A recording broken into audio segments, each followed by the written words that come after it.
Hello नमस्कार। भोजन કર્યા પછી શું તમને પણ એવું થાય છે कुछ मीठा हो जाए? વિચાર્યું છે આવું કેમ થાય છે?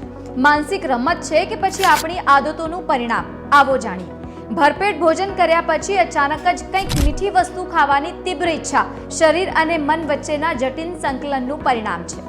બપોરના ભોજનમાં ઘણીવાર કાર્બોહાઈડ્રેટ્સ જેમ કે ભાત અને બ્રેડ ખાધા પછી બ્લડ શુગર વધે છે અને શરીર ઇન્સ્યુલિન મુક્ત કરે છે, જેથી ખાંડ કોષોમાં પ્રવેશી શકે।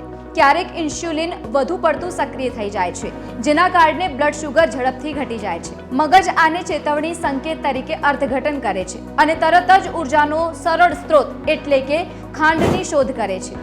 આ જ કારણ છે કે ભોજન પછી ગળ્યું ખાવાની ઈચ્છા થઈ જાય છે। ગળ્યું ખાવાથી મગજમાં ડોપામાઇન એક ખુશીનો હોર્મોન રિલીઝ થાય છે। જો બપોરના ભોજન પછી દરરોજ ગળ્યું ખાવામાં આવે તો મગજ આ પેટર્ન શીખી લે છે। પછી ભરેલું હોવા છતાં આદતના કારણે પેટ ગળ્યું ખાવાની ઝંખના કરે છે। ઘણીવાર તણાવ અથવા તો ઊંઘનો અભાવ શરીરમાં કાર્ટિસોલ હોર્મોન વધારે છે, જે ગળ્યું ખાવાની ઈચ્છાને વધારો કરી દે છે। જો તમે પણ બપોરે કામ કરતા હો અને દબાણ હેઠળ હો તો કોઈ પણ મીઠી વસ્તુ તાત્કાલિક તમને રાહત આપી શકે છે। મેગ્નેશિયમ અને ક્રોમિયમ જેવા ખનિજ તત્વોની કમી ગળ્યું ખાવાની ઈચ્છાને વધારી શકે છે।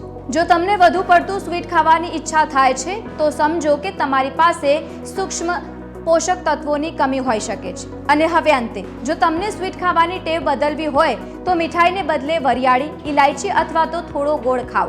લંચ પછી મીઠાઈની ઈચ્છા માત્ર લોભ નથી, પરંતુ બ્લડ શુગર, હોર્મોન્સ, ટેવો અને પાચનનું મિશ્રણ છે। આ ઈચ્છાઓને સરળમાં ફેરફાર કરો, જેમ કે સંતુલિત ભોજન લો, પૂરતું પાણી, હળવું ચાલવું અને બીજા વિકલ્પો। તમામ પ્રક્રિયા કરીને તમે પણ નિયંત્રિત કરી શકો છો।